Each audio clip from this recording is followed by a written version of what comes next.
নমস্কার, সবাইকে হিন্দুস্তান বার্তায় স্বাগতম। আমি উত্তম রয়েছে আপনাদের সঙ্গে।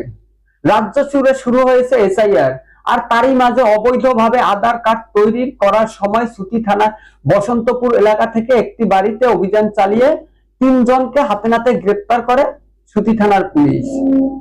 পুলিশ সূত্রে জানা যায় যে ধৃতের নাম মিঠুন শেখ, পারভেজ শেখ এবং গৌতম মণ্ডল। ধৃতদের বাড়ি সুতি থানার এলাকায় বলে জানা গিয়েছে। গতকাল গোপন সূত্রে খবর পেয়ে সুতি থানার আইসি সুপ্রিয় রঞ্জন মাঝির নেতৃত্বে পুলিশের একটি টিম সুতির বসন্তপুর এলাকায় গৌতম মণ্ডলের বাড়িতে হানা দেয়।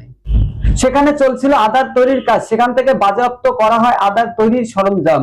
তারপর 3 জনকে গ্রেপ্তার করে পুলিশ। ধৃতদের আজ 7 দিনের পুলিশ হেফাজতে আবেদন জানিয়ে আদালতে পাঠায় পুলিশ।